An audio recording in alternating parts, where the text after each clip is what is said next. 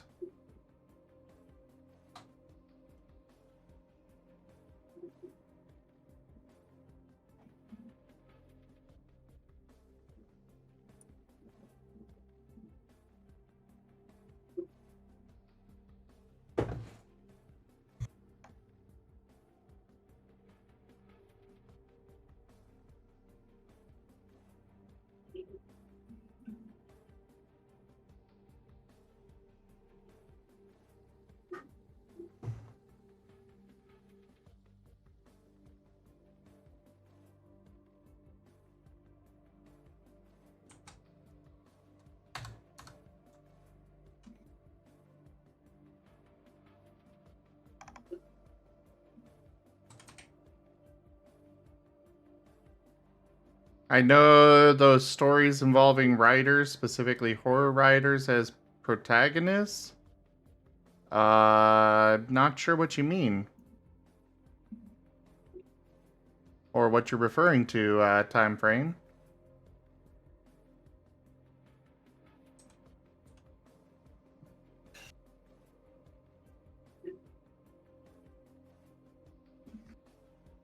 Clearly, he was talking about Rao lore, because only a horror writer can make Rao lore.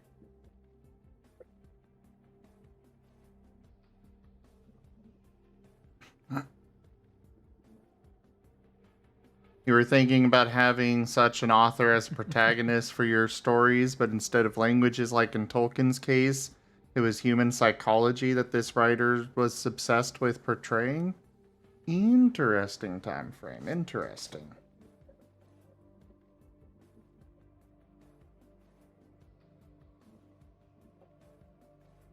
What do you mean by Dark Tower, Fru?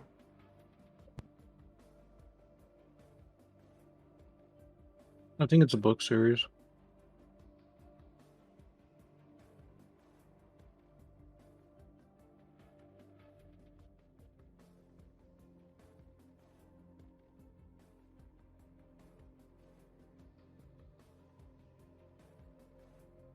Yeah, Dark Tower is a book series from Stephen King.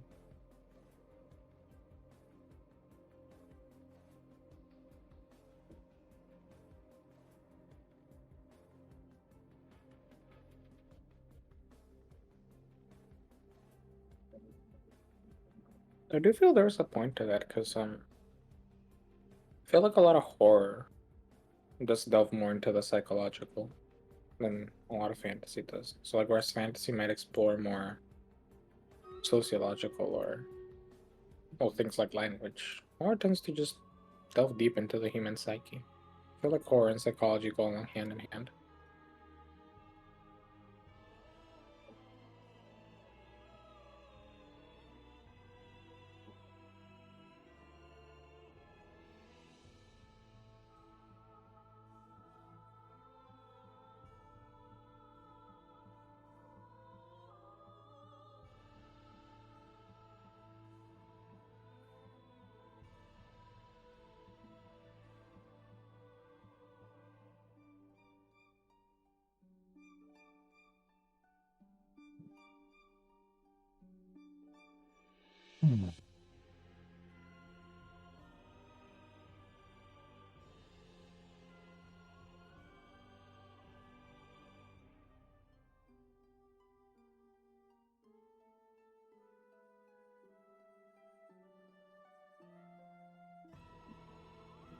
Kind of be curious to know what was the very first horror story ever written by a human? Not just the first recorded or the earliest recorded, but just the very first one.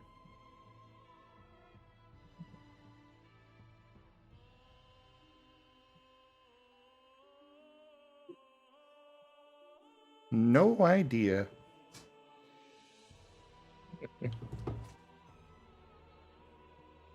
Just what was the first thing that scared us that we ever wrote about? I would love to know that answer. I mean, a lot would have scared us. Exactly. What is it? The darkness? An animal we don't understand. Other people. No. It's lightning. Thunder and lightning. Very, very frightening.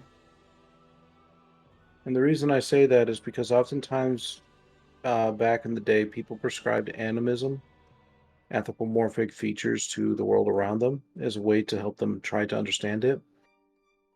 And they try to come up with simple explanations. But how do you come up with an explanation for something that is like thunder and lightning when you obviously don't have the scientific wherewithal to understand it? All that you could come to determine is it was anger, it was violence, it was fear. Darkness was manageable. After all, they had to live with it day in and day out. But thunder and lightning was something that happened only every so often. It wasn't something that could be fought like a predator. And it wasn't something that could just be breathed through like a sickness or starvation. So that's my answer.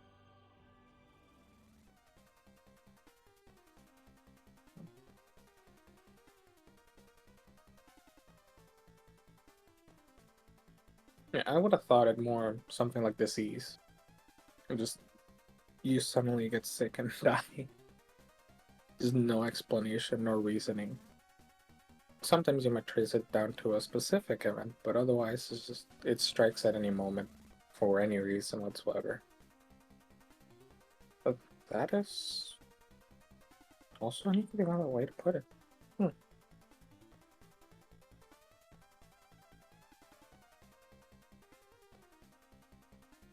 It also makes me wonder how that experience would have been for other natural disasters early on.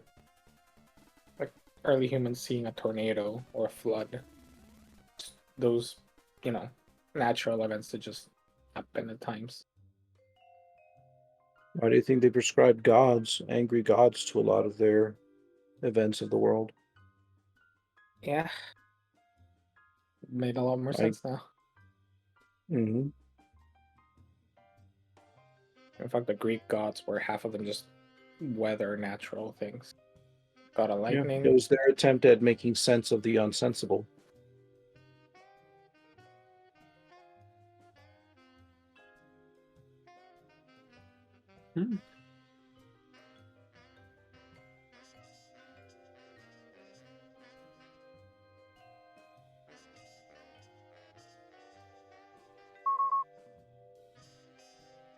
What the heck was that? Was on my end. Sound like a beyond notification. Oh. I guess that is still open, isn't it? Yeah. Closing.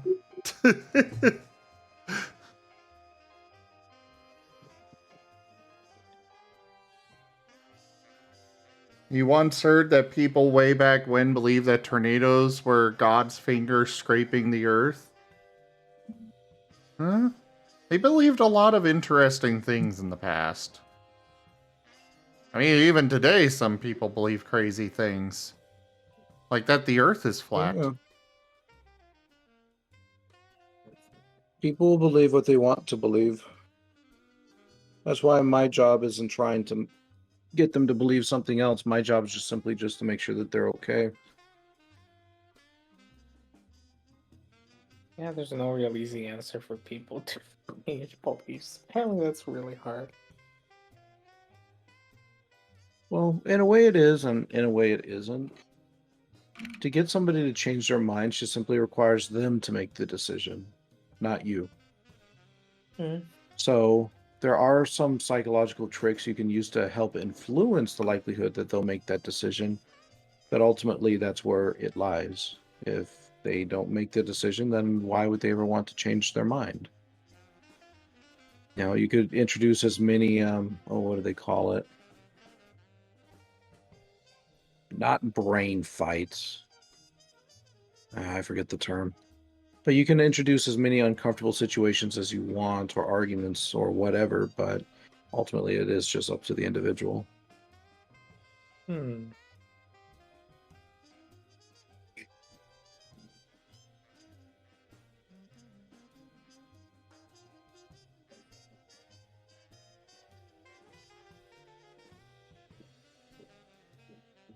Hmm. Yeah, because it always reminds me of that. I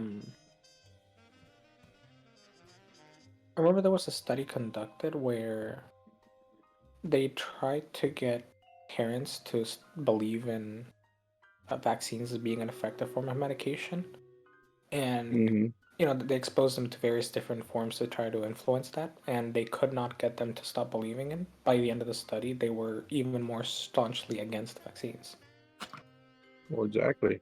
But Because the... Go ahead. but then it contrasts to Britain experienced a resurgence in vaccine skepticism during the 2000s, I believe it was, because of that there was a whole ordeal with vaccines at that point. And then a bombshell report came out showing how the lead doctor, who was in charge of orchestrating that whole Enjoy ordeal, your stay.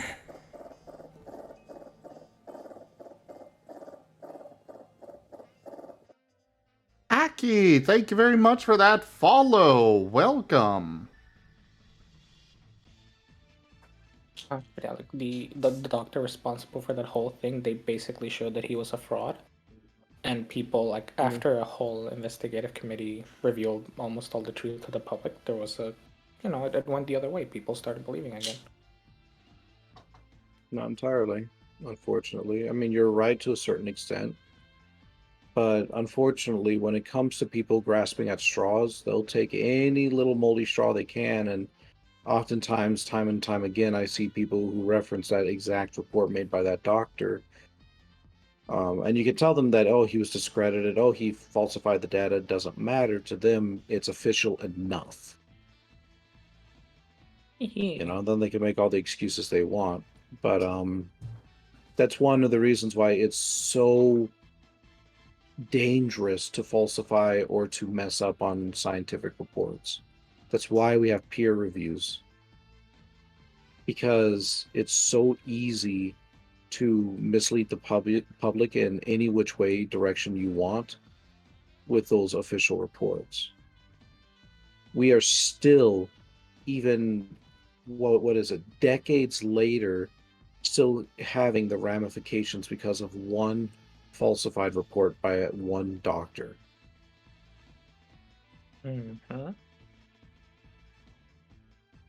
Yeah, I know for the UK, like the reason that was interesting to me is the percentages of people who believed and stopped believing were so, like, the swings were so drastic. It went down from like 90 to 70% and then swung back up to like 90 something. But Mm-hmm. part of it, I think, is because there hasn't been that same I would say the same kind of pushback didn't happen in the US. Like in the US, people basically do kind of what the first study I mentioned did, where it was just like, hey, you should, like, believe in them.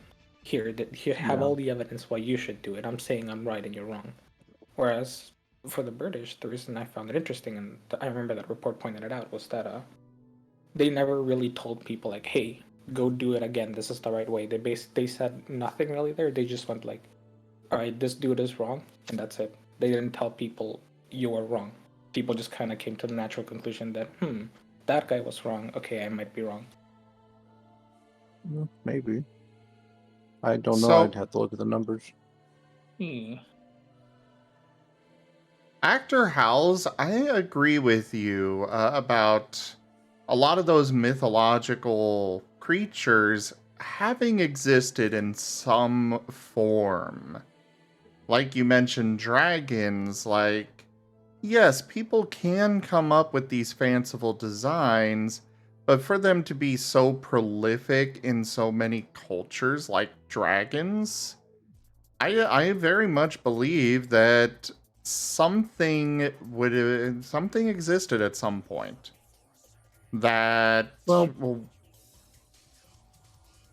the thing when it comes to a lot of mythological creatures, though, is a lot of them could be very simply explained if you just play the game of telephone.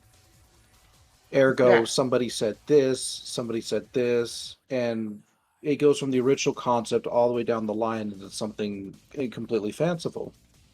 The rhinoceros is a prime example of that, and you probably already know this. Where imagine somebody went over to Africa and they see the rhinoceros and they're like, "Huh, that's really neat. I don't have a word for this though, so how am I going to describe this to other people?" Oh, it's kind of like a horse, but with a horn on its head. And then they just go like, "Oh, well," because obviously that person has never seen a rhinoceros. They don't know, so they're like, "Huh, okay, so it's like a horse with a horn on its head." They tell that to the next person, the next person, the next person, and then before you know it, they just have a straight up just a horse with a horn on its head, as opposed to the original actual creature. Same thing could be probably said for dragons. I'm sure some people went over to Asia. It's not like there was a fucking big old gigantic invisible wall between Asia and Europe for all of history. I'm sure at least one dipshit went over to Asia, heard about dragons, came back and said, "Well, they're like lizards that fly." And the other people were just like, "Huh, okay, well, if they're lizards that like fly, that must mean they have wings, right?" So they attach wings to them. Because why wouldn't you? It's I firmly believe that something inspires a lot of these. Like it could be a dinosaur that lasted past the extinction of the majority of them that people then saw and were like, what the hell is that thing? And then came up with the term dragon for it. I could I have. think the general consensus was the bones. They just found bones. It And Yeah. could be. Yeah, that would they be a made up what great they needed to explanation from there. too. Yeah. Yeah, because Yeah, It's I mean, between who knows when it comes to something like say actual like dinosaurs. For all that we know, they could have just seen a crocodile and imagine what it would be like if the fucker could fly. But I think the general consensus was at least for large lizards, it was because of bones. yeah, because for yeah. dinosaurs, you're talking like 60 million years. The dinosaurs don't really survive that. Basically, every dinosaur died before we even came into existence. At least like the bigger ones. There's no way we ever saw a dinosaur, I'm gonna guess.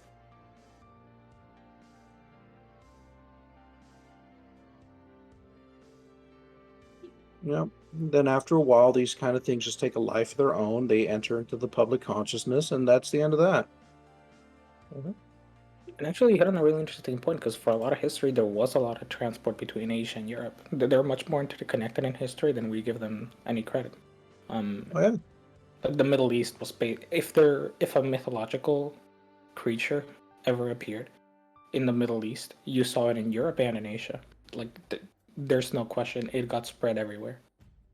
hmm I mean, the Karen is another example for the fucking rhinoceros. Oh, it's like an armored horse with a horn in its head. Okay, so they made an armored horse with a horn in its head.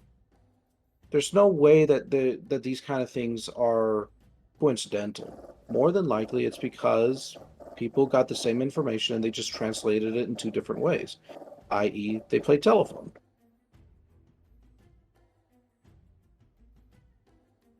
Yep. You know? And bones are oftentimes a big indicator for why things are. For example, the Cyclops, right? Everybody knows about the Cyclops. Big old fucker with one eye in its head. Go look at an elephant's skull without the tusks. Good point. Yeah, fair enough. Holy shit. That makes too much sense. Mm-hmm. A lot of these things had sources, they had places that they came from. It's just because there's obviously no internet or really ways of capturing these images, people were forced into description, or they were forced to just come up with conclusions on their own. And, well, they did.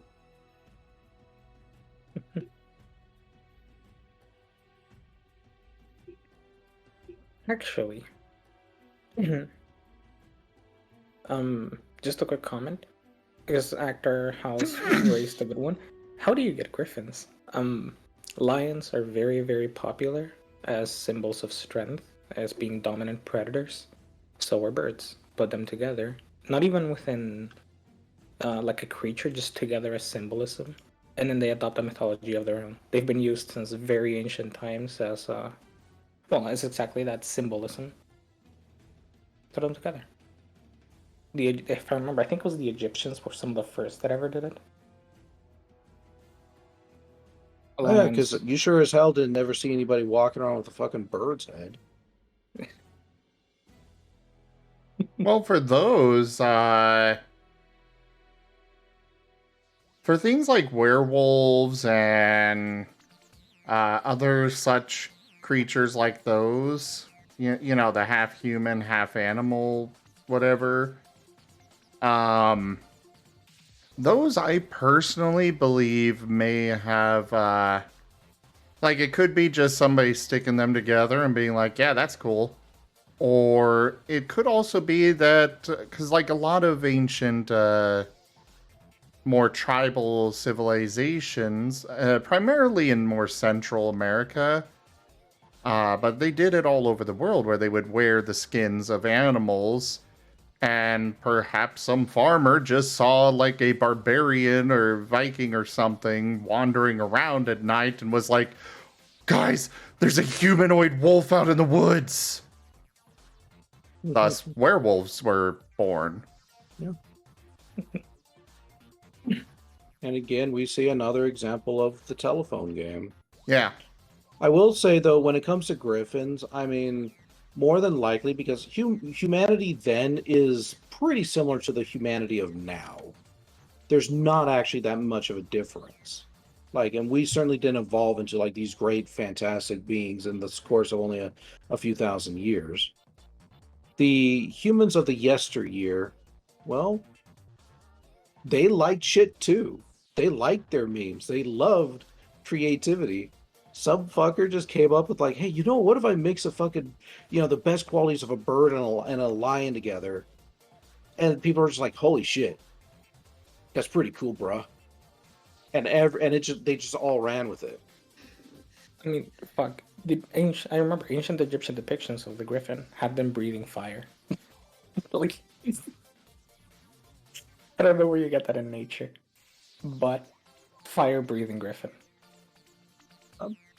More than likely, that was also just a mistranslation from the fucking dragon bit. You know, they just heard it tell all the way from frickin' Asia, and that's how it got translated.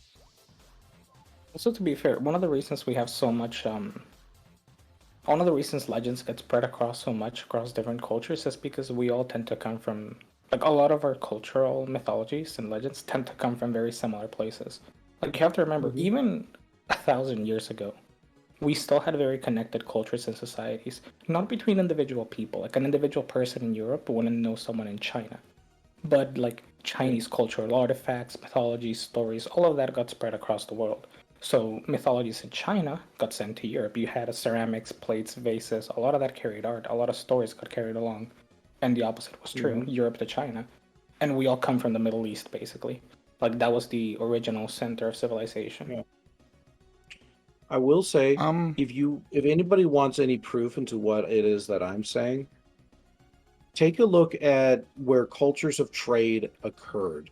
And you'll be seeing a lot of similarities within those cultures in terms of their mythologies.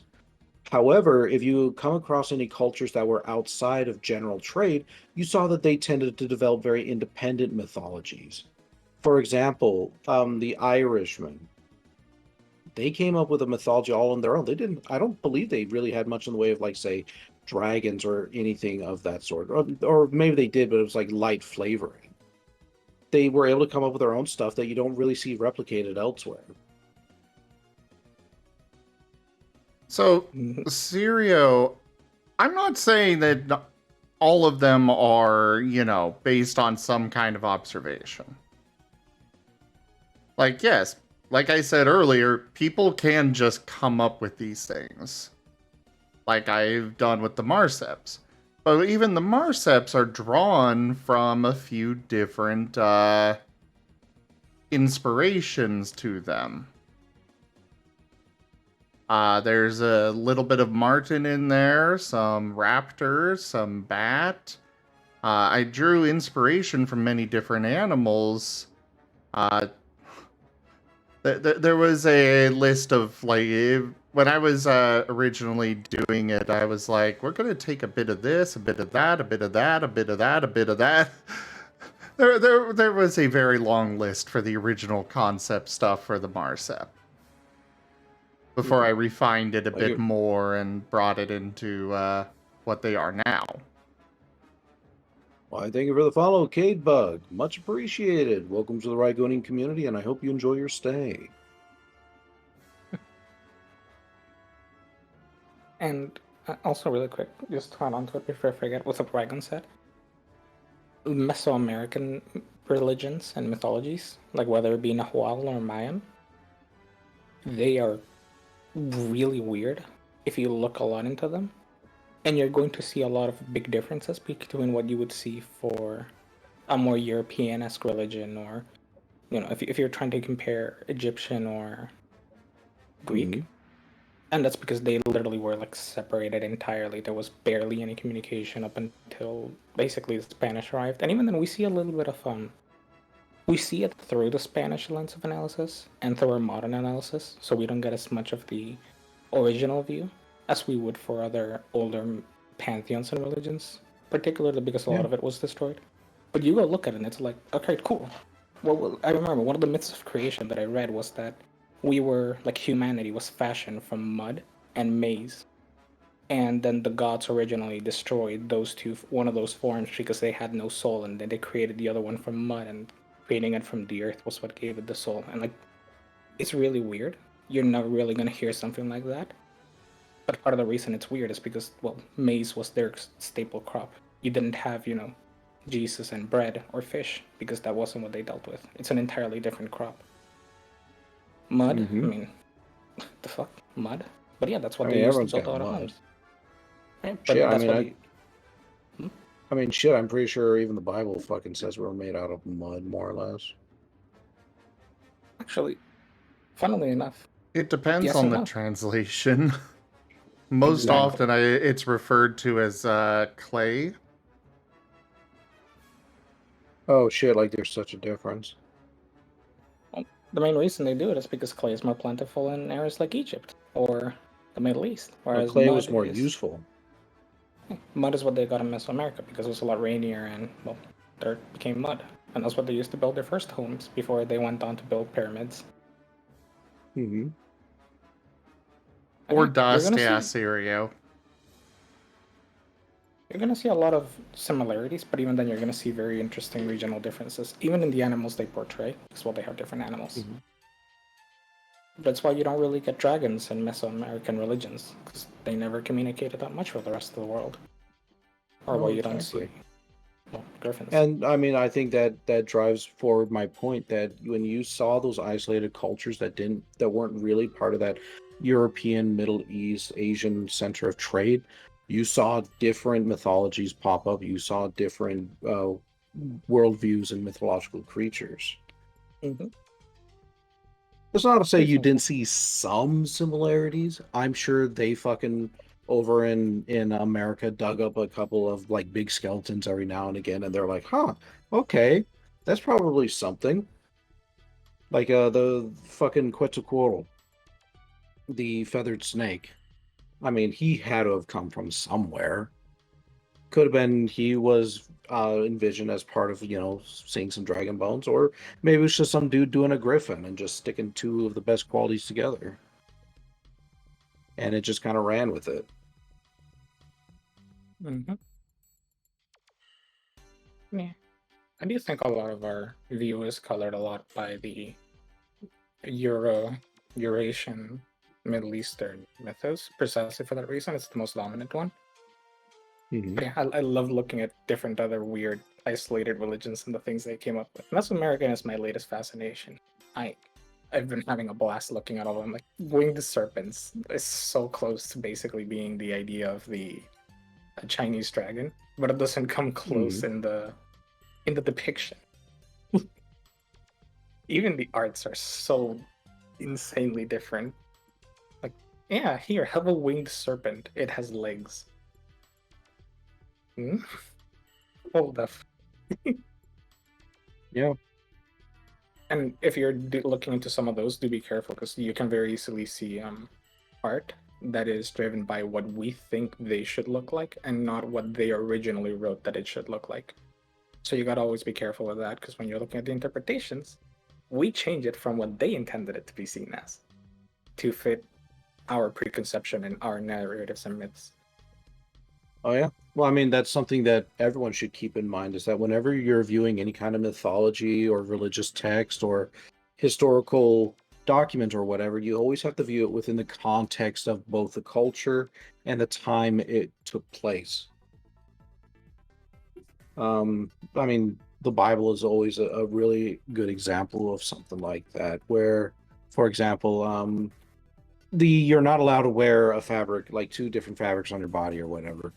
Well, that's probably because at that time, someone else who they didn't like did. And they're like, well, if you're like these people, then you're not one of us.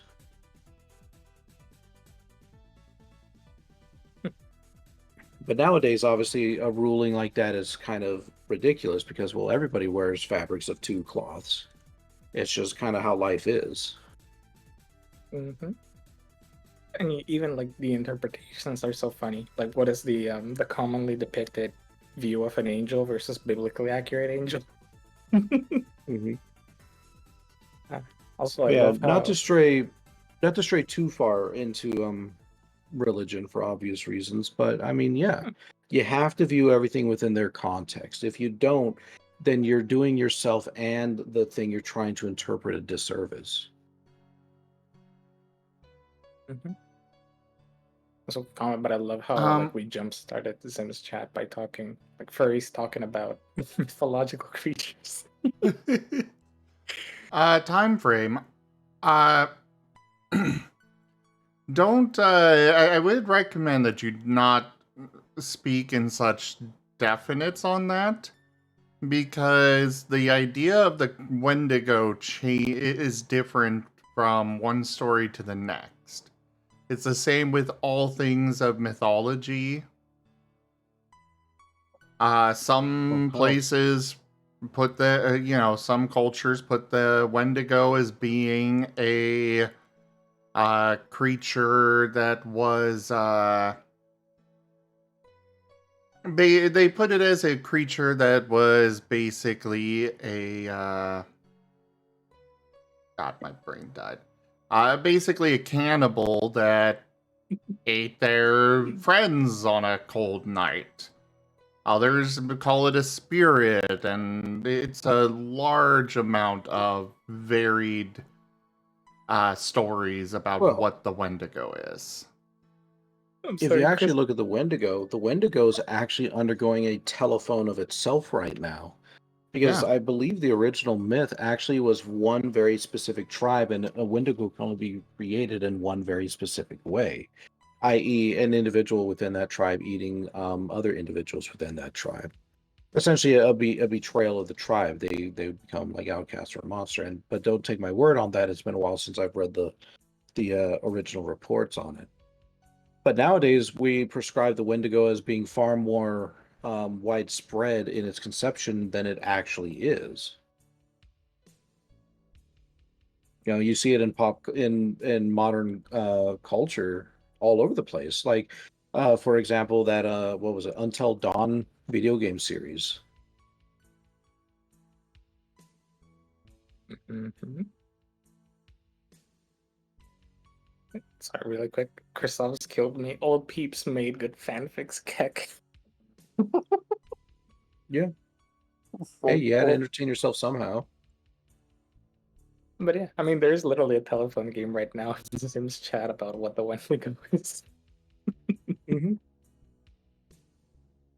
So if any of you are interested, I highly recommend you do some research on the Wendigo and just see how it's gone through the telephone in terms of today's modern status. Like it's obviously far more widespread and far more conceptualized now, and I feel or not fear, I feel that in about 100 years, it's just going to be a part of modern culture, like part of just that modern consciousness, just like the dragon.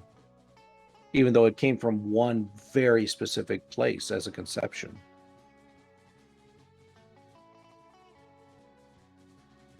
Mm-hmm.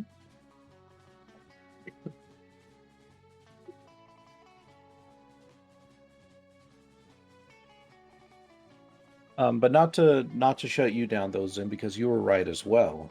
Different cultures do prescribe different things to the Wendigo. It's just it was that button was just kind of pressed fast forward due to the nature of such things as modern communications. Instead of it taking a few hundred or 1,000 years for that particular myth to get spread about, it only took a few years.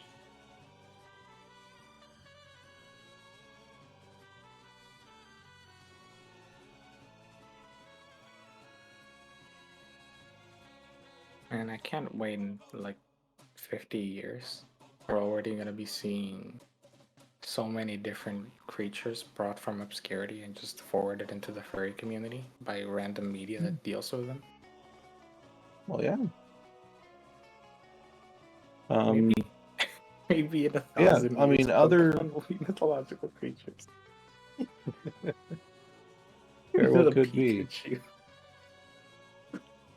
But other things that you could definitely see entering into the modern public consciousness are such things as like Slender Man, for example, who is a modern day boogeyman of sorts.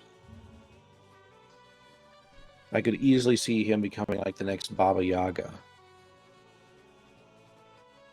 Yeah. Actually, I remembered. I don't know. I remember who was mentioned it. The Legend of the Woman with the White Dress. It's really interesting because even in Latin America, that originated from Spain, and we have like 3 different really popular regional variations of the exact same story, or like the exact same idea, core idea, the woman in the white dress, and all 3 like different morals, but they're different. They're popular in different parts of Latin America. So you can see like geographical areas where the specific variation of the story is retold, and where it's popularized. And it's like, yeah, it came from the same place. We know it came from Spain because Spain brought it around. And from Spain, it must have come from somewhere.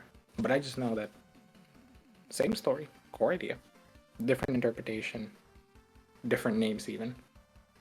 And it's like, Exactly what Sirio said there, time frame. That's why I'm saying that you sounded pretty authoritative and absolute, like this is how they are. And that's why I was like, you shouldn't exactly be making that judgment.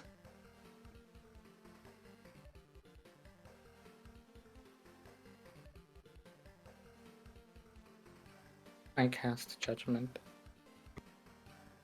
My Yu-Gi-Oh turn is over. You lose.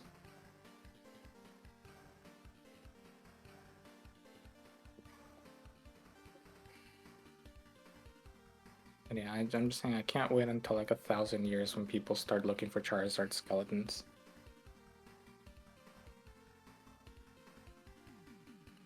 Be beautiful.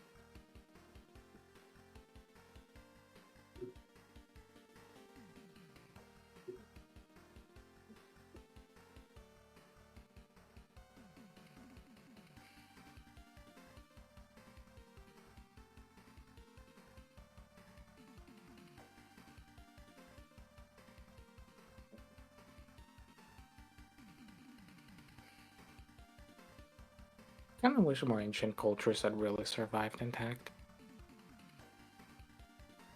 Well, in a way, one could claim that they did. They just simply got assimilated. Yeah, I mean, a lot of them, their people didn't just get simply just completely wiped out. They just got integrated in one form or another, either as refugees fleeing or as conquered peoples, becoming part of a greater whole. I mean, I know my particular lament just comes from Mesoamerica and the Inca, where Spain kind of basically destroyed so much of the culture out of, hey, this is not Spanish, and it is not what we believe in. We will burn it and salt the earth so nothing can grow in here ever again. and they did a lot of damage. Which every now and then I keep did. reading about how like records were lost or we can't know for sure what this is because of this event, and I'm just like, oh, God, I'm so close. I really wish I could know what this was. Yeah. That's one of the rare examples, though. It's one of the more extreme Usually you ones. didn't see that. Yeah. I mean, yeah. Although, that said, it wasn't too uncommon to see something like that, I believe, happen within even the same culture, where you could see a culture try to erase its own previous culture in order to create a new one. You saw that actually happen in Egypt, where some pharaoh actually pretty much almost got his name completely erased from the record books, simply because the next pharaoh in line wanted to be the authority, and he wanted to make sure, like, this other guy, nah, he's not the authority, I am. Oh yeah.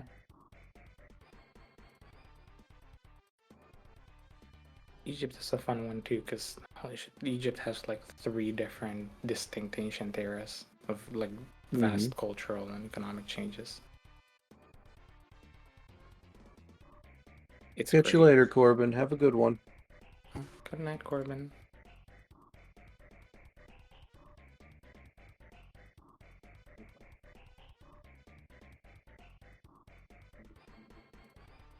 I should probably be thinking of getting some sleep here soon. Oh, I mean, it's already Friday. One more day of sleep early, and then you can stay up late and pull your 24-hour streams. Right? Man. Just might. No. All day, just world building with Rygon. All of me and, 5 viewers. Right, no. Sleep is healthy. Man. This is the new threat. I will pull a 24-hour stream unless you give me financial incentive. Not even the opposite.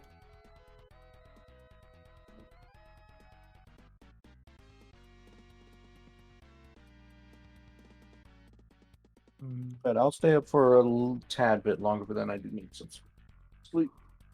And I'm in fact going to start getting ready to maybe do a lie down. So people are welcome to ask any questions if they wish.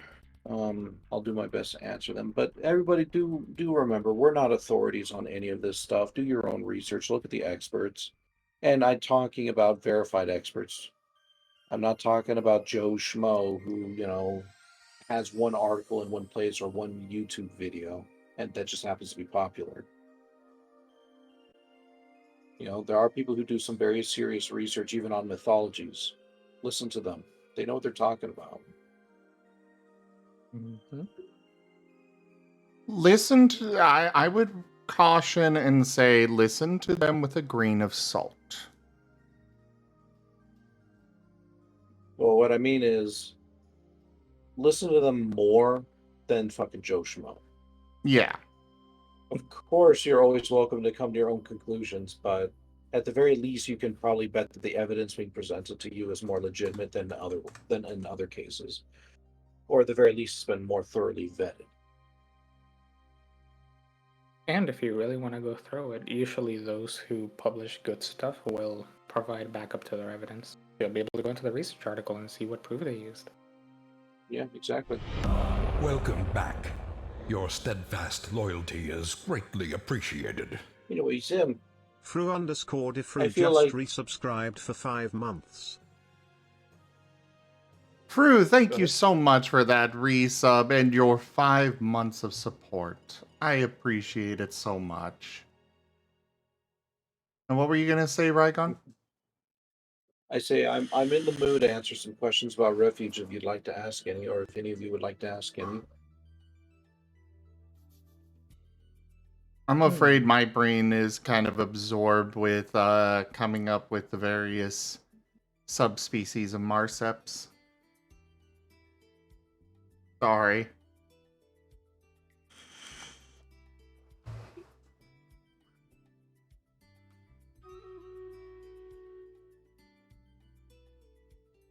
Though, Gibcap, What's up? I have a job for you. Yeah. Since you seem to actually know how that, what was it? IPA works for pronunciation. I'm vaguely I need- familiar with it. Oh, I thought you were okay. I'm a nerd. I like learning about languages, but I am not a linguist. Oh, I need to go look into it more. I was It's not gonna like with a little ask you 3D. to figure out how these things would be pronounced and such with that IPA thing. It should have a pronunciation for you. Huh? It should have Oh no, the a words I'm vocalization for you. coming up with. Oh, The names I'm I can- coming I up can- with. Yeah, no, that I can't help you with that. I know how to read. Like, if you give me IPA and you give me like 2 minutes, I'll quickly figure out how to read something. I don't know how to work it into IPA. Fudge. Yeah, it's not with a 3D printing. I did a quick Googling and used what I know already. Pulled out some old notes, and I think I figured out the thing for you. This I can't help you with. Not in the way you might want. Oh, we should really get that ordered. Yeah. I think I can just, if you want, I can just send you the thing and you can just order it straight for yourself. Yeah. Or if please you do. want, I can. And we can talk about it after stream. And then we'll see.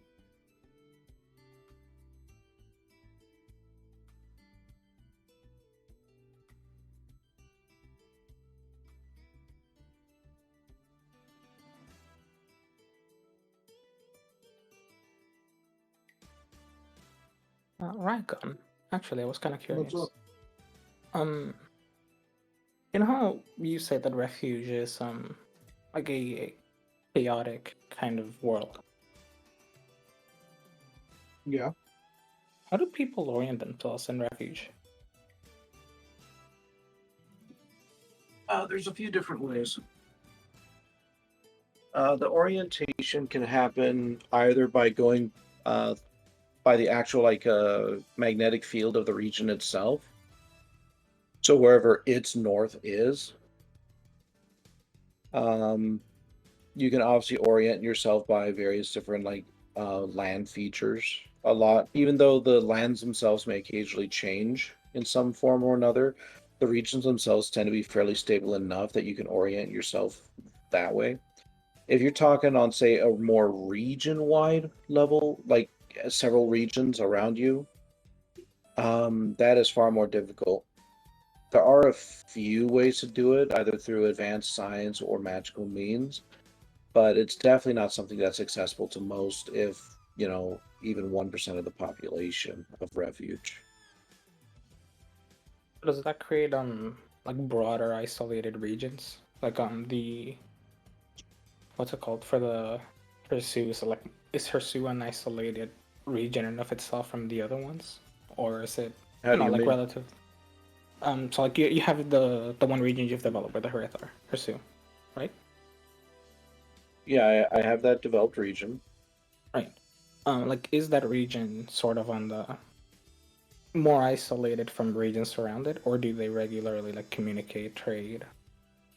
Or is Oh, it I only see what around the you're talking borders? about. It's a bit of both. They may practice an isolationist stance just due to the sheer amount of invasions they've gotten, but they are also practical-minded people, and they recognize that trade can be an important means of helping to keep their region and people alive. That said, though, they're not exactly the trusting sort, so it can be difficult to initiate and sustain trade long enough before the regions may separate. How drastic are the shifts between in the world? Like, does it just like disappear an entire region or break it apart entirely, or do they tend to be more gradual, or are they abrupt? When you talk about break apart, that doesn't usually occur, say for in extreme circumstances, such as one region enveloping another. More often than not, what you see is just simply a disappearance. It could be either gradual or it could be sudden. more often than not, it is a bit of a mixture of both, where there may be some advanced warning. But generally, like, it's just from one morning to the next, you just suddenly have a whole new region that is just situated where blah blah used to be. But these are like in neighboring regions, not necessarily your own. Yeah, because that's kind of the gist of what I'm getting. If you're saying like if you split them up between regions, like Harasu might one day shift, but like the region as a whole will remain fairly intact. Yeah. And that just kind of comes from the natural puzzle piece nature of Refuge. Not all puzzle pieces are going to fit exactly the same way, so natural shifts will occur. But these generally happen at the border and not at, like, the more centralized points of the regions. Like, for example, a river might suddenly get cut off by like a few 100 feet, as opposed to, the entire region suddenly looking like it just came out of a pretzel machine.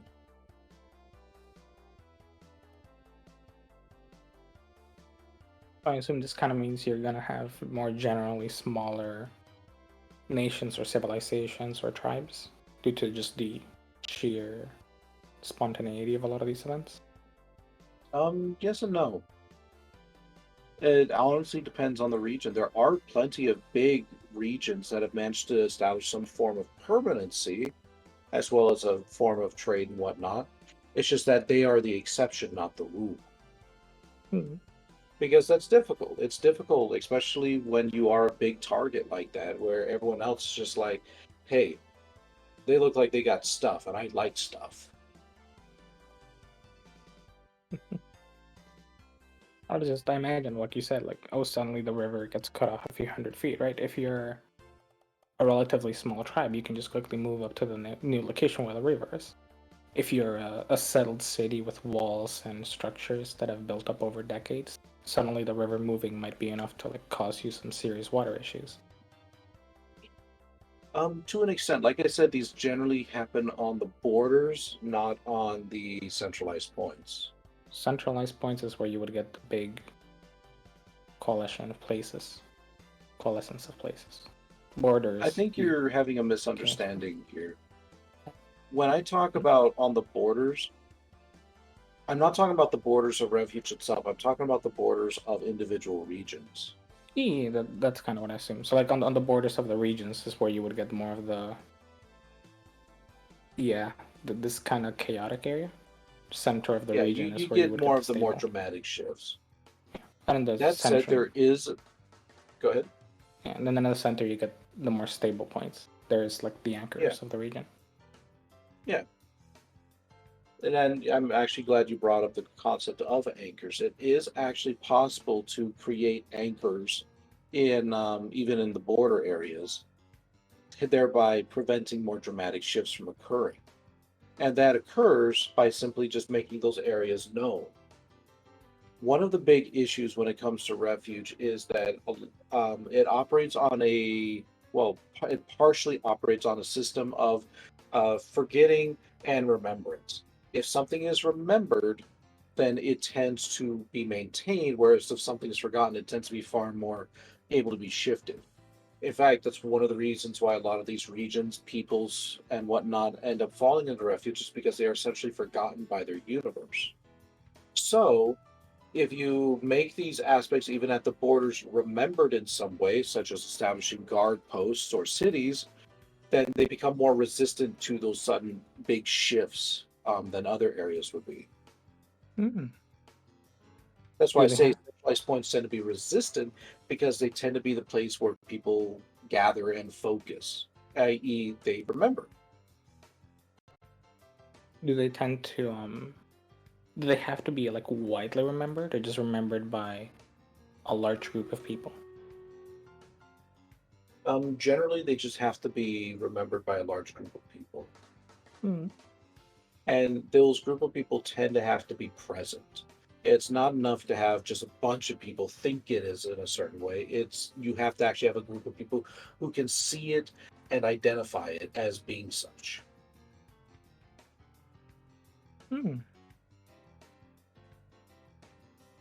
Also, Time Frame has some comments. Something they were wondering about, and it involved, or I don't know if you can read it if you want me to read it for you.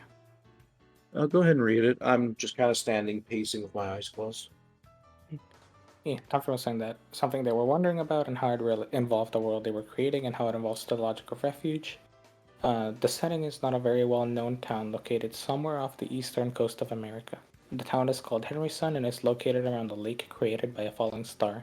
The falling star is in actuality an ancient semi-sentient artifact that can create simulacrums of people's imagination. By the logic of refuge, the town of Henryson and the lake can be transported to refuge since it's not very well known or remembered location. And the greater lake is called Lake Kether. Kether? Kether. Okay. I'm not sure if that's actually a question. I'm not too sure either. I mean, was reading it out loud. technically, I suppose, yeah, it would fit. But then one would ask the question, like, how do cities become forgotten? Well, you have to look at it in terms of scale. If you've got a bunch of really big cities all around the world, then it probably would be, two against standing a chance that maybe a smaller city might be something that might be overlooked. Yeah, that is the other thing I was gonna ask him, because that was a follow-up question. So if like there's only one big city in the entirety of refuge, I assume that would be like a very strong center point. But if each region has its own anchor, its own capital in the center, do the smaller cities around it need more people to be able to be remembered? Or is it like just the coalition of people in that one place? Is there like a limit that's enough, or is it just relative to the number of people in the region? It's relative. And I wouldn't necessarily say it's relative to the number of people. I'd say it's relative to the number of belief. I mean, after all, you could have a bunch of people who just like don't pay attention, right? And everything just kind of shifts around them and they're just like, whatever. But if you have enough people who do believe and who see, then that's enough for the anchor to occur. But that's also what makes some areas like, say, Semper very dangerous, because there's nobody in there to remember them except for scavengers. Scavengers might be able to create temporary anchors just by being there themselves, but that's just it. They're temporary. As soon as they move on, that area could shift.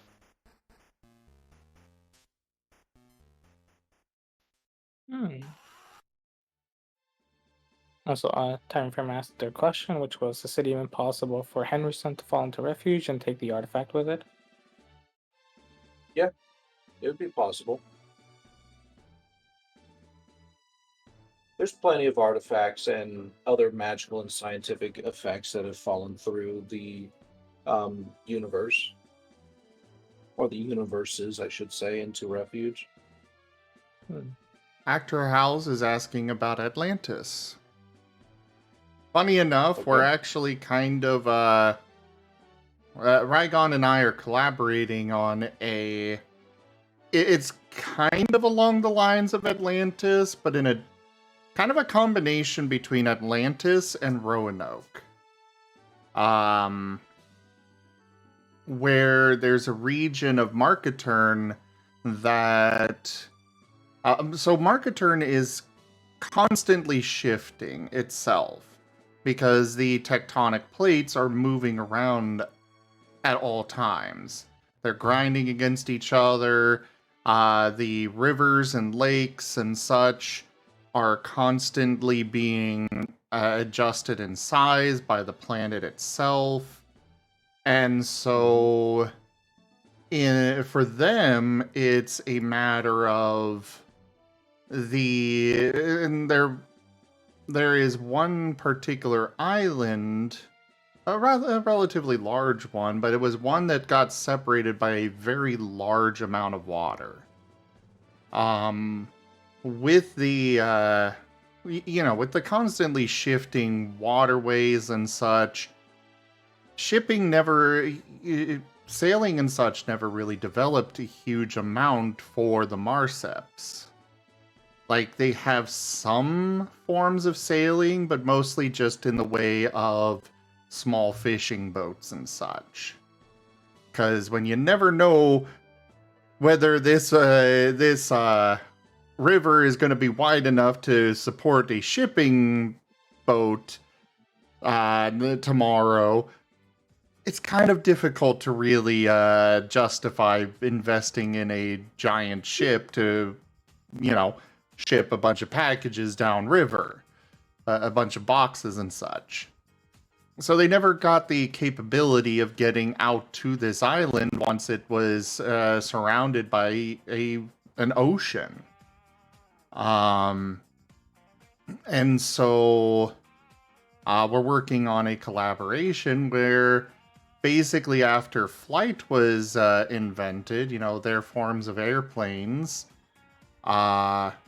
they heard stories that there was this island, there was this section that just kind of it was moved away, and so they tried to go discover it, and it's like there's just a barren rock here now. There was supposed to be a civilization here, but there's nothing.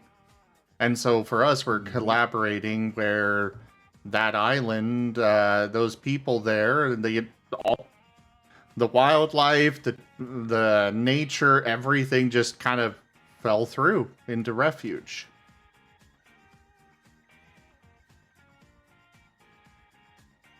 And something to address their time frame, it's actually relatively rare for powerful artifacts to fall into refuge simply by their very nature. They tend to be remembered by the universe itself as opposed to people. It's not just a people thing.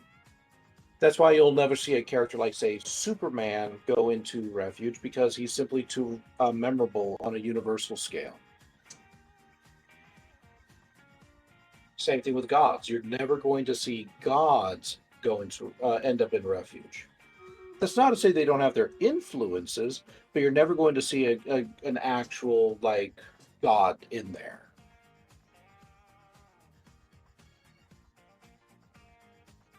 Random, but with a talk about belief, compassion.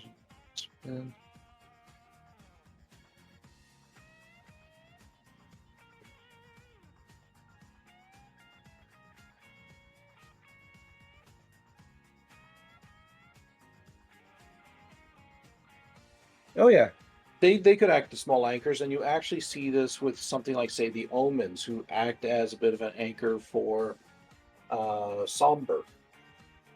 Technically they are sentient, but the idea remains the same: is that they're not your typical kind of sentience, and as a result, they are able to create anchors and solid, non-changing landscapes for their own region.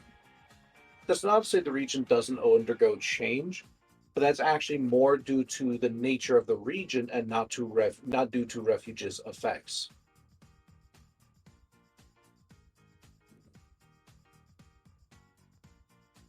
Aren't there forgotten gods? Oh, sure, but they're still a god.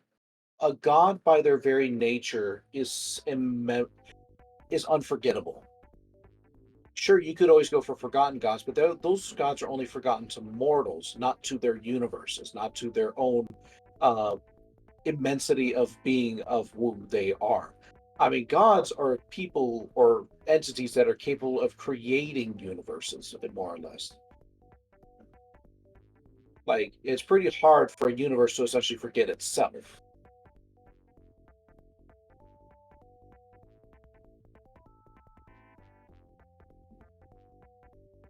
And Refuge does have gods. It's just that in order for the gods to influence Refuge, it takes their followers enacting their will, as opposed to the gods performing direct actions. The gods themselves can't actually find refuge. It's like looking for a tangle within a tangle within a tangle. You can't do that. Just like as if I were to ask you, hey, could you go ahead and find an individual cell in your body, number 1,502? Could you go ahead and do that for me? Could you look for that cell in your body? Yes, sir. It's right there on my foot. Well, you get the idea. That's pretty much an impossibility.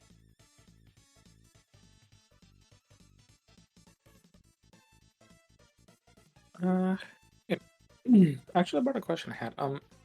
Because you mentioned refuge is a place for forgotten things.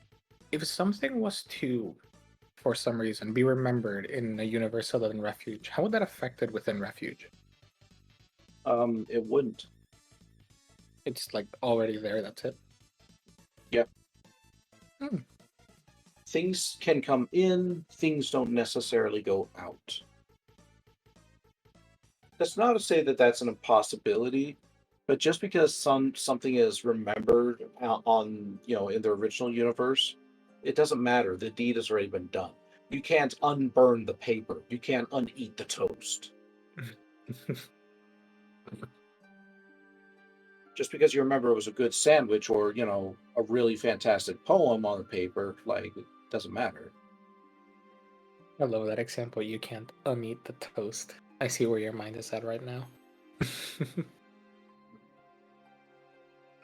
I'd slip it in. Interesting.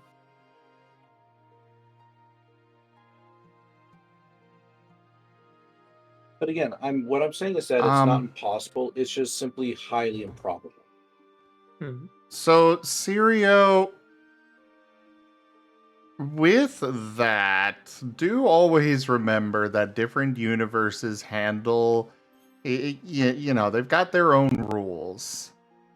I highly doubt that planeswalking, even though in the Magic the Gathering universe, planeswalking, they can go in and out of whatever world they want.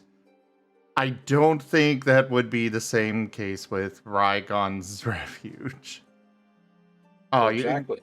Fair enough. I understand you were joking, but that is still something to note, is that, how one universe has... Every universe has its own rules. Mm-hmm. And it's a general note for everybody.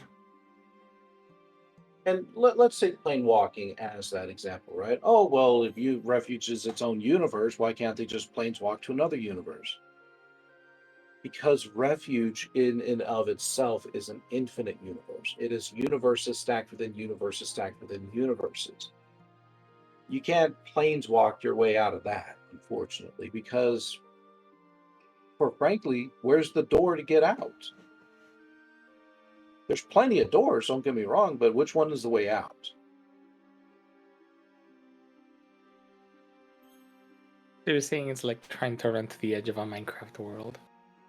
Yeah, exactly. For shits You've and got giggles, I could say that they 5,000... could probably walk to different regions, but that's about it. You've got thousands upon millions upon trillions of doors that all look the same or are close enough to it. Which one is the way back to where you want to go? I will say there's more to planeswalking than just that, but yeah. You don't even that was just the easiest way to translate the sentiment. You don't even get to roll a d20 for it. Roll me every die from a d4 to a d20, and then a d100. If you score max number on all of them, you get the planeswalk out of refuge. And if you fail, well, you could just end up in a region that has no air. Oof. Kind of wonder, to a degree, right? Within refuge, how does this relate to knowledge in societies? Like, for example, libraries, maps, books. Do they become like far more important as a measure of remembrance? Yes, they do. Or, yeah, because like I imagine having a road between one city and another is vital in order to keep people traveling between cities, especially if one is smaller than the other. Like if you have a farming community or a mining town that's vital to the city, you need people traveling back and forth to create the anchor to the mine, because otherwise it's going to have very few people in it. But how much does a map influence that? The map influences it not because of the map itself, but simply because of the perception of the map. Once you gather, like, oh, I recognize that tree. It's like right here on the map. Everything else kind of falls like domino and falls into place. It's kind of like how do you remember your route to like your favorite store or to your work? For all you know, everything could have changed from here to there, but through the reconstruction of your memory, through the reconstruction of the route, you can remember like, oh, well, if I take a turn here, I end up over there. And by possessing that definite, you ensure that your route maintains consistency. Hmm.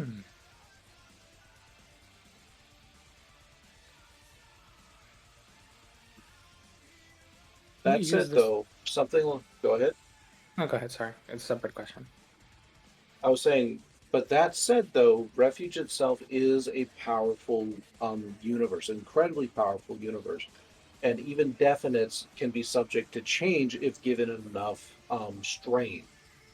Like, for example, just because you remember that that river at the border is a few 100 feet bigger than it used to be, doesn't change the fact that now it's a few 100 feet shorter, and now you've got a land full of volcanoes right next to you that's kind of more or less encroaching in where that river used to be.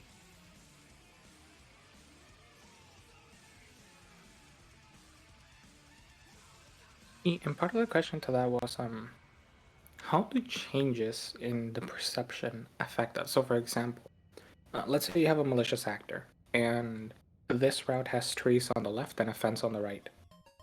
If I change the fence and the trees, and I switch one of the bends from being a left to a right, like I just create a new path overnight, that messes with the perception of people in that route. Would that then in turn affect, the location as a whole?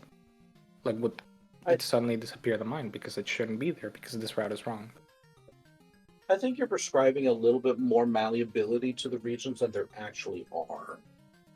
The regions themselves, as we can probably recall, have been forgotten by their own universes, but that doesn't necessarily mean the regions themselves have forgotten themselves.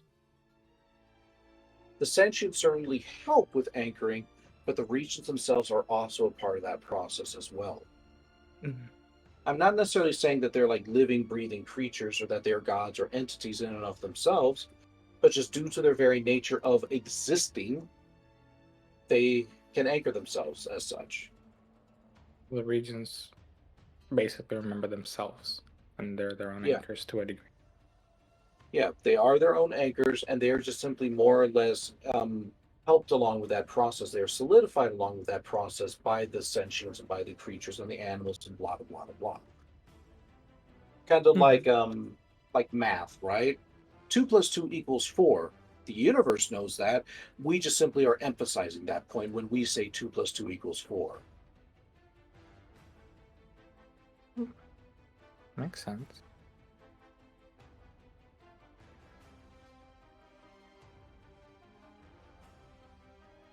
Now, just imagine you got a bunch of things where, a bunch of different universes are saying 2 plus 2 equals 5, and you got another one that's saying 2 plus 2 equals 7, and you can kind of see where that conflict comes in. Now, suddenly you've got a lot of different truths that are all entering into the same space. One of them is probably going to be a little bit more dominant than the others just by their very nature.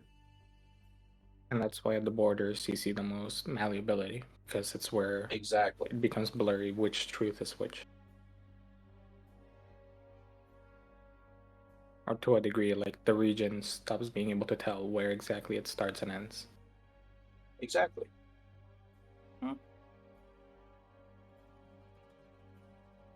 Hmm. Wouldn't Refuge be considered a multiverse? It is more of an infinite plane than it is a multiverse. You can consider it as like an infinite plane filled with a shit ton, and I do mean a shit ton of pocket dimensions.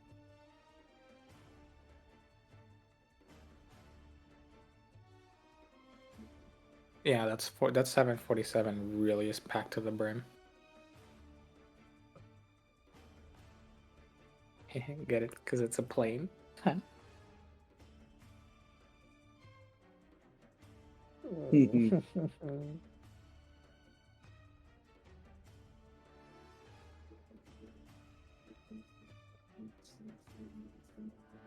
Hmm.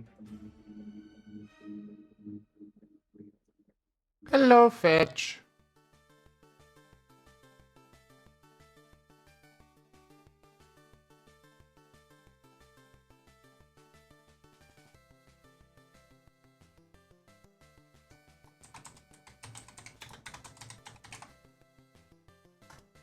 Oh, underground has its own features too.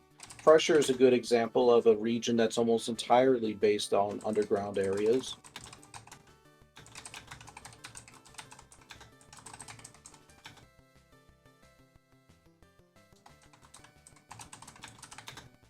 You know, and a region is no less likely to not remember its own underground as it is to remember its above ground.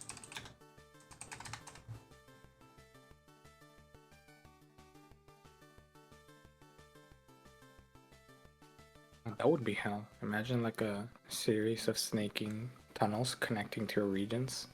Ugh. That's terrifying. You walk through one of the tunnels into the other region trying to cross, and suddenly you look behind and oh well, whoops. That's a dead end. Wait, hold up. And to answer your question, time frame, technically yes. Although that stated, if they're already within refuge, then they're already within refuge. I highly recommend that you try not to think about it too deeply, or you're honestly just going to hurt yourself. Like, oh wait, well, what if I make this one Ouch. universe and it's with it? No, that's not a statement of time frame being dumb. That's legitimately like, if you pursue that train of thought, it's going to just lead into places where you're just going to be questioning, like, you're going to essentially put yourself into an infinite loop, which doesn't Yeah. really serve any kind of purpose.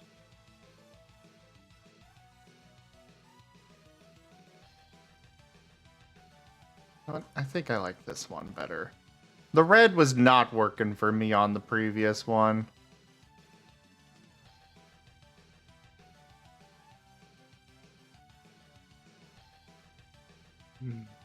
I'm doing all right. Fetch, how are you?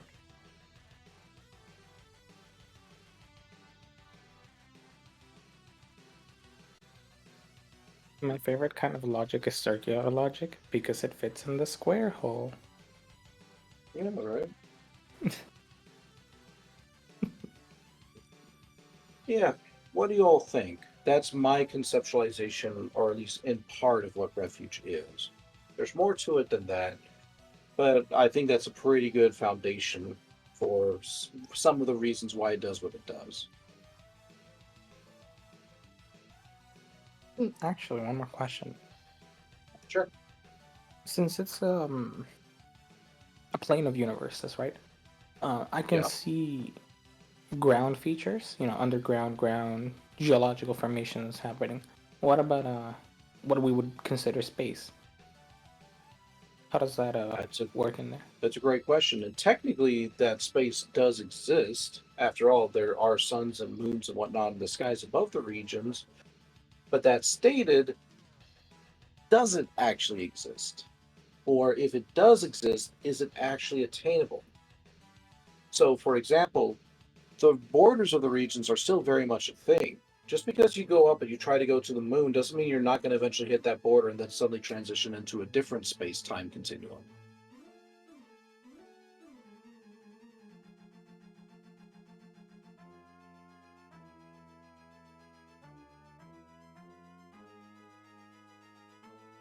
One could then say, well, all right, what if you just technically just go up, up, up, up, up, and you just go straight up, and obviously you don't touch the borders. Like somehow beyond everything, you don't touch the borders. What then? All right, you go straight up. There you go. That's your answer. You may impact with the moon. You may impact with the sun. I honestly don't give a shit. None of those things are important to this to what's going on Refuge.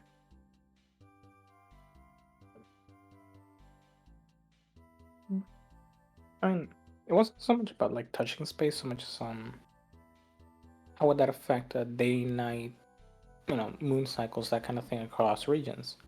Is there like does each region have its own time essentially? Does each region experience its own day and night? Are they like a shared across the different regions? You can think of it kind of like this. The answer is yes, they each do very much experience their own realities. So they're their own day and night cycles, etc., etc.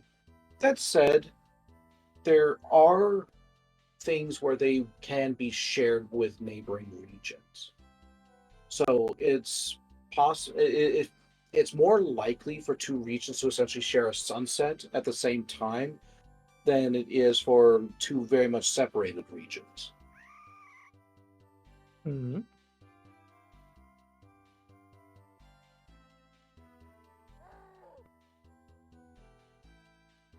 But more or less, that's just kind of, best to say it,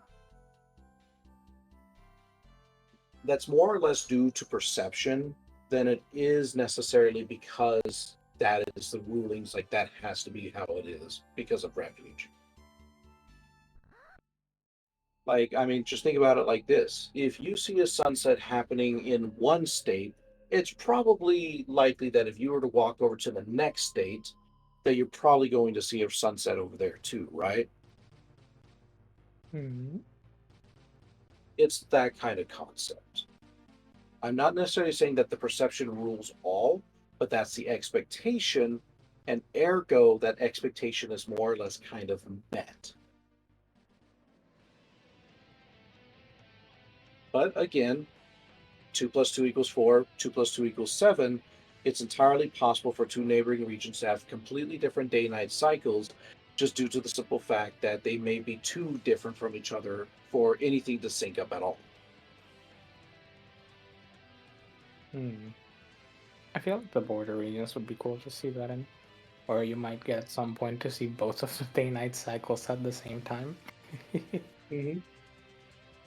But I But assume that it also helps to think about it like this: when you step over into the next region, you're essentially you're going past a very definite boundary. So, like, legitimately, when you cross, you're going to feel a change in the air. You're going to feel a change in the pressure. You're going to feel a change in how much magic there is, etc., etc., etc. There is a very definite border between regions. There might be some bleed through at the border. So, like, a desert might encroach a little bit on a jungle, and the jungle might encroach a little bit on the desert. But by and large, there are definite borders. And when you cross that border, the rules change.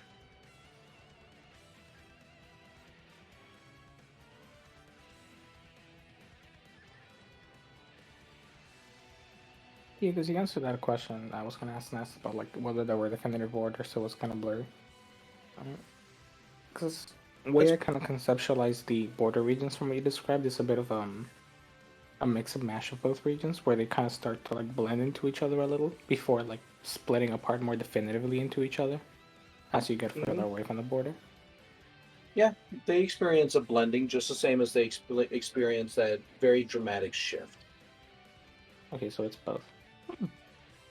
Yeah, I mean, again, easiest way to think about it is like, and if you go from one state to the next, you've crossed a definite border. I mean, those things exist, but that doesn't necessarily mean that the landscape has so dramatically changed on you that you feel like it's just like, oh well, shit, I just stepped across a line and now it's suddenly winter when it was previously summer over here. There is some transition.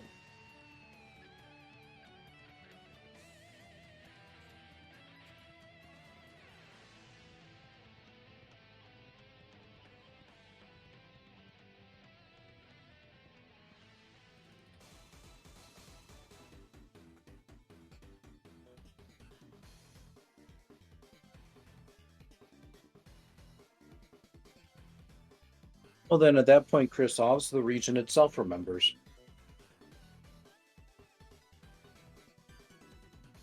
And if it's a region that is entirely underground for one reason or another, then what does it matter?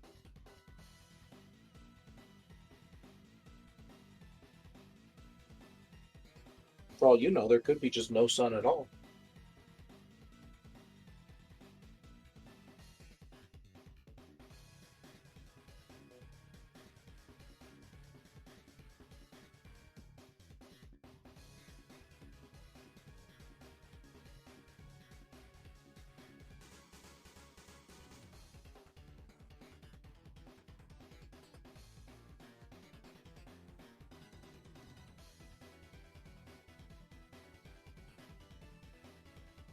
Sorry if I've given you all quite a bit to chew on tonight. Or if you all just like tuned me out like about a half hour ago. You're good. I think at least for me. I will be honest, fun. part of me is kind of done that, but that's also because I've got you know, one of those hyper focus moments. Well, I hope you've been paying at least some attention, Zim. There's going to be a pop quiz later.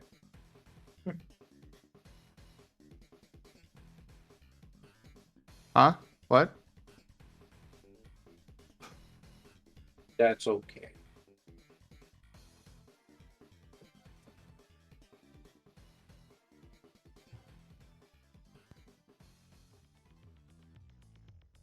Well, then, Christophs, I would say, again, the region remembers. The region knows just because you don't doesn't mean shit. You are an emphasization, not the rule. So if there is a sun up there and you dig straight up, then poof, there's a sun. If there isn't a sun, then it's not going to matter if you dig straight up and it turns out there's no sun. It's not a Schrodinger's cat. It's an established rule. You just simply don't know it.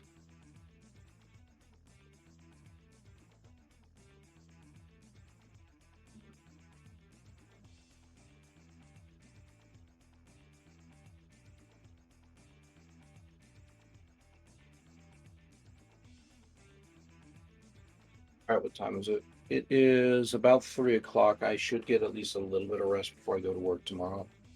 Mm-hmm. So, any last remaining questions before I head on out? I've got at least, I've got a couple more minutes left or so. I can answer one or two more questions. Because trust me, I've been building on this for a little over a decade now. Like, there's plenty of content here. Just because I don't have it written down doesn't mean it's not up there somewhere.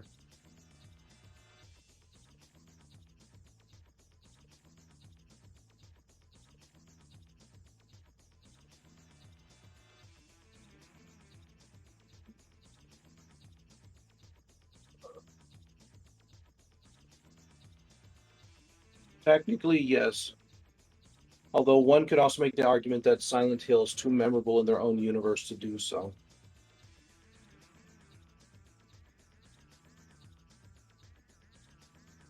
I mean, if you ask like, can such and such fall into refuge, the answer is always going to be technically yes, but probably not. Because just by the very fact that you've mentioned it means that it's memorable.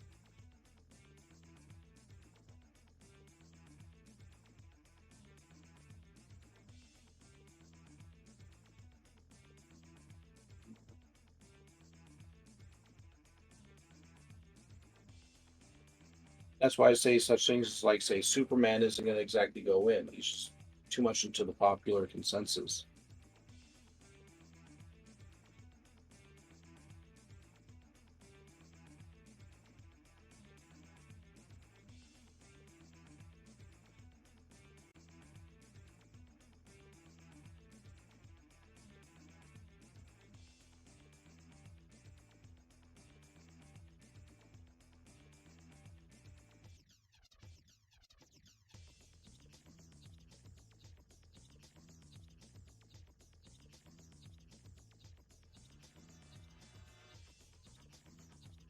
And I will say though, things actually falling into refuge from the many universes is actually a bit of a rare event.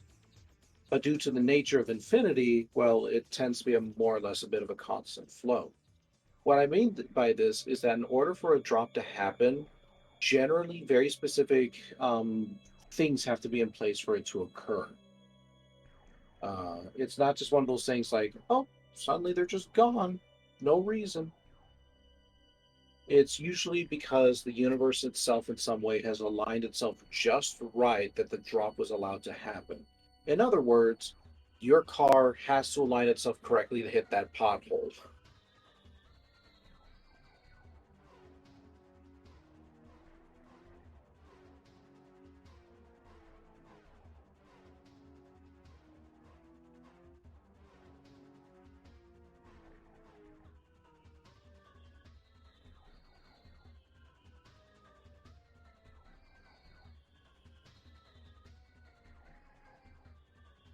To a certain extent, there is a concept known as the forgotten memorabilia or the forgotten memory.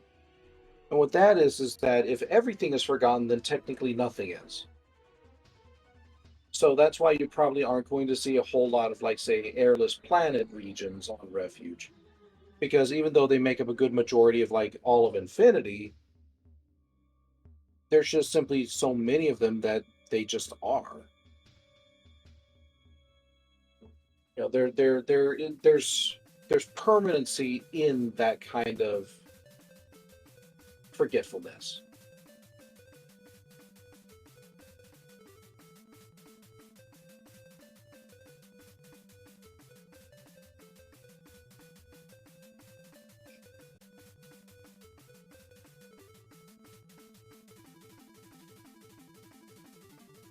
But again, like, this has to be one of those things where the universe itself lines up correctly as well. That's why, even though technically anything can end up in Refuge, it's also why you don't see, like, every single forgotten piece of sock end up in Refuge.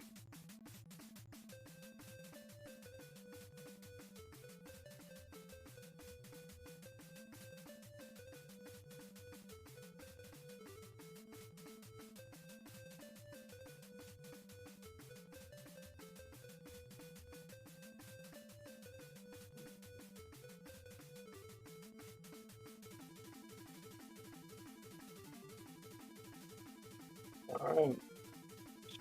Get any last thoughts from Gib Gab, Zim, or any of the chats?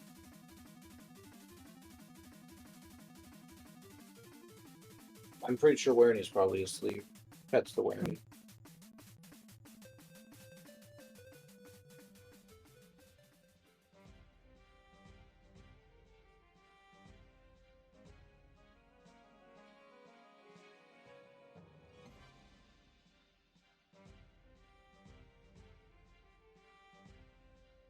Oh, no comments? Okay. Sorry. I'm just sorry. No, it's okay. I only just let my heart bleed out. I'm sorry. You're okay. You're okay. I'm just teasing. All right, then I guess I'll go ahead and I'll sign off. I'll probably not be long behind you. Okay. Then have fun with whomever it is you read. To all of the rest of you, thank you so much for being willing to listen to my ramblings. This has been Rygon, and I am signing off. Goodbye.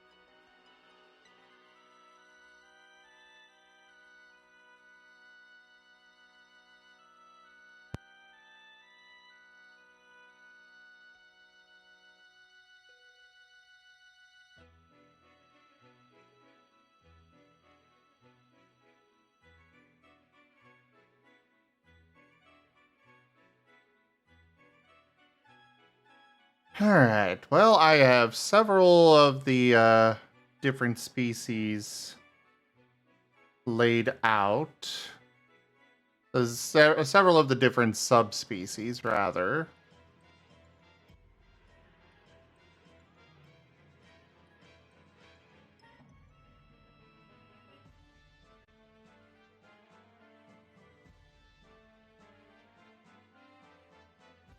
Originally, I was just calling them, like, dunes and water and so forth, but I decided to come up with my own names for them.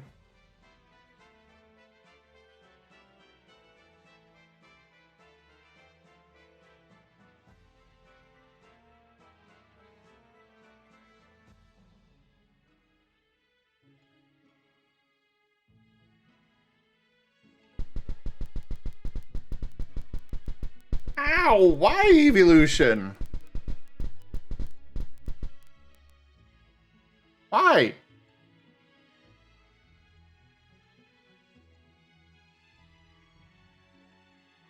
Why you do this? What did I do to you? Huh?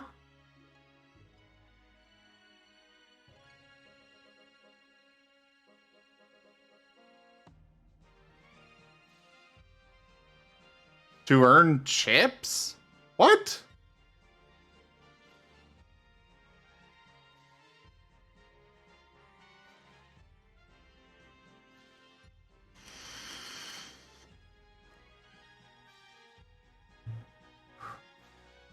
You're confusing me, evolution.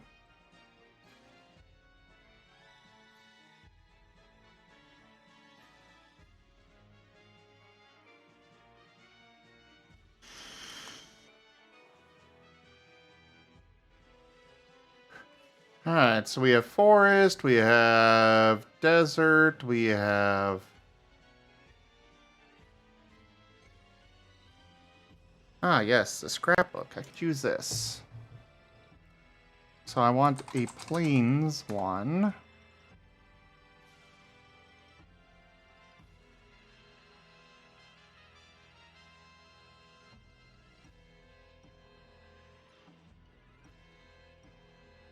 We're not having any air-based ones, though the mountain ones will have some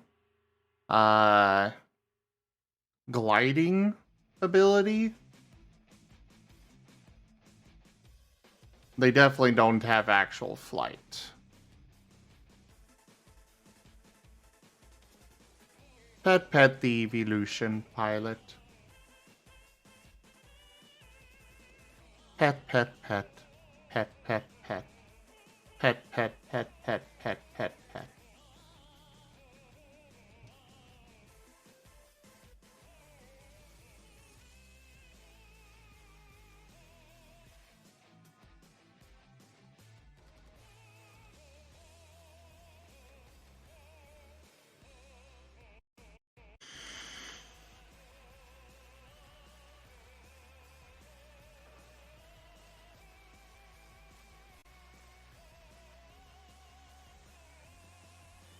I don't have a song command time frame.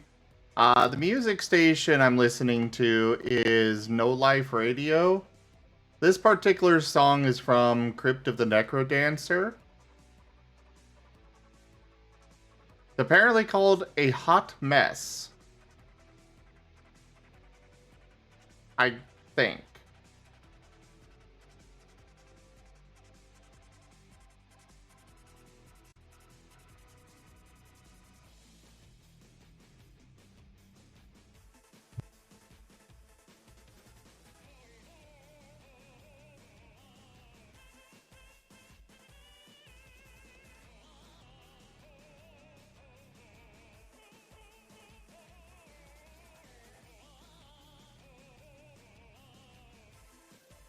Alright, so we've got deserts, we've got underground, swamps, marshes, etc. We got the aquatic ones, the forest ones, the mountains. I want to add plains still. I'm trying to think of any other, like, regional or biome variant ones that would probably exist.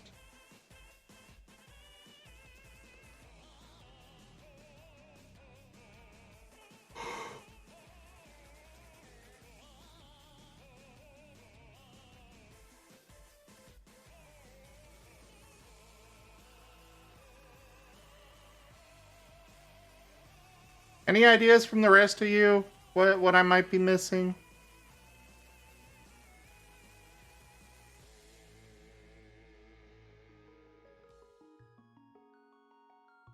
The forest ones will all have some specific things regardless of whether they're... Oh yeah, snow!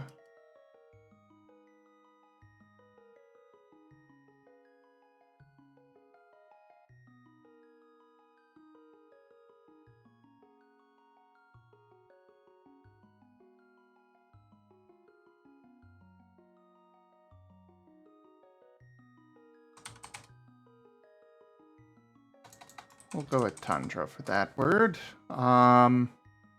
Volcanoes, no.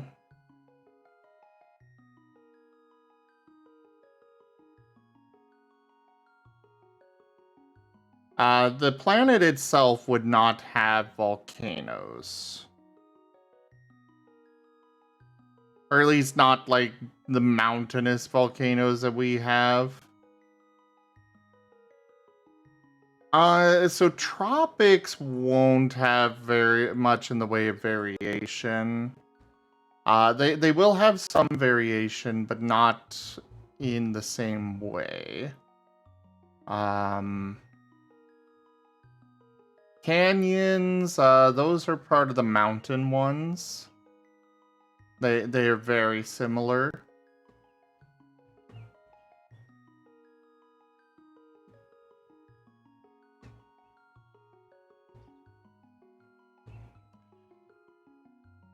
There aren't really big oceans on the planet.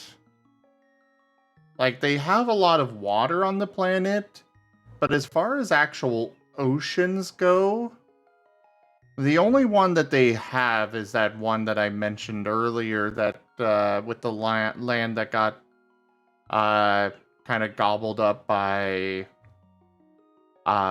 refuge. However, they would not have deep oceans.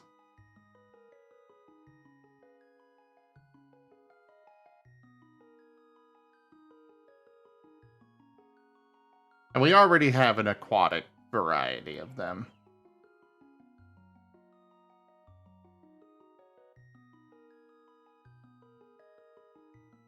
Honestly, I'm still playing with the idea that their planet doesn't really have a clear distinction between freshwater and saltwater. I don't think they would have much of a distinction there.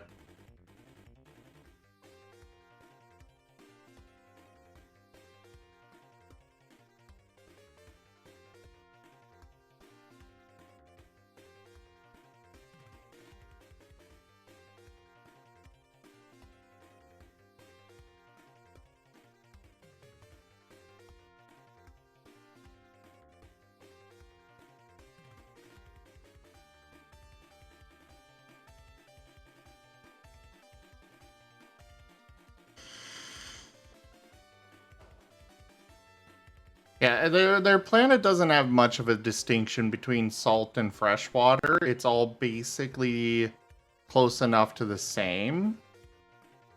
Because the waterways are constantly being shifted. So either way, the water is constantly being churned around and mixed together and such. Rainforest would still fall under the forest ones.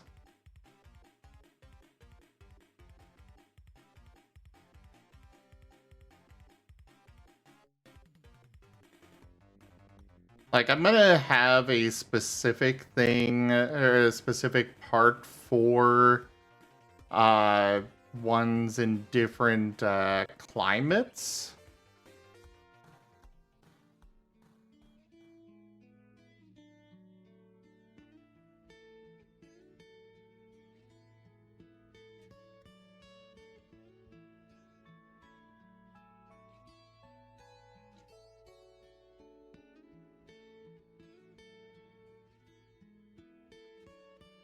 Part of what is, part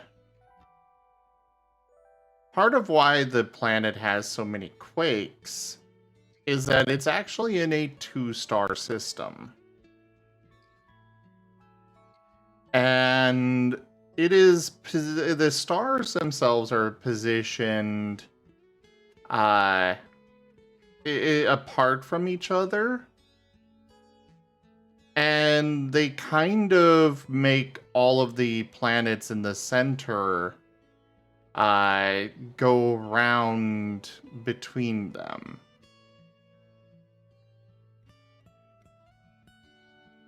And so you've got two separate forces of... you've got two separate forces of you've got two separate forces of gravity that are pulling on it, and that's what is what causes all of the high tectonic activity.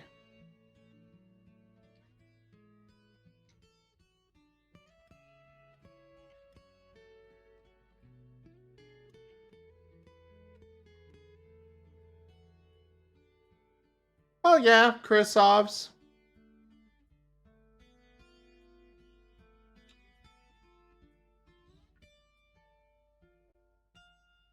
Like, cave biomes honestly don't change that much in real life from one to the next. There are some differences, but for the most part, caves are very similar to each other.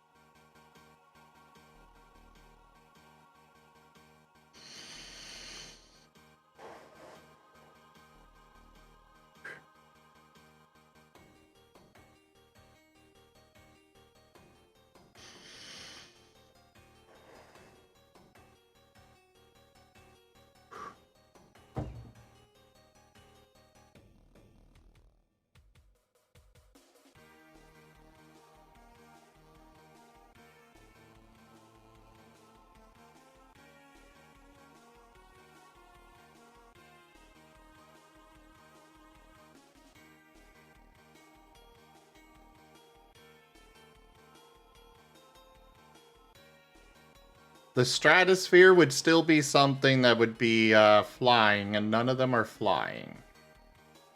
The closest they get to actual flight, as far as a species goes, is gliding.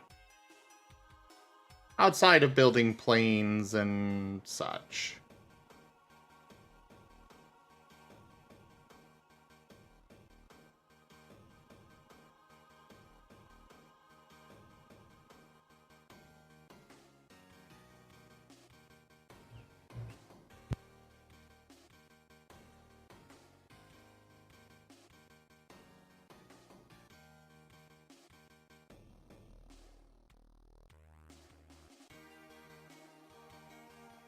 I think that'll be enough. Just plains and maybe a tundra one.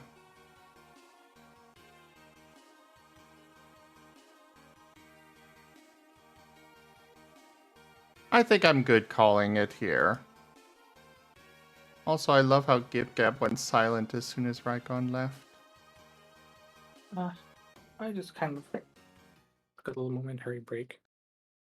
I Hmm. went to grab water, and then I kind of got a little distracted. Well, either way, that is it for this writing stream. Thank you everybody for joining us today. Check out our website out at zgfgaming.com. We've got links for our Discord, Telegram, Twitter, Patreon, and more. There on the website, as well as down in the description below through our link tree. Thank you to my patrons, tippers, and subscribers. It is because of your support that I'm able to continue bringing these streams to you all. I really cannot do this without your guys' help and support, so thank you. Consider becoming a patron over at patreon.com/zgfgaming.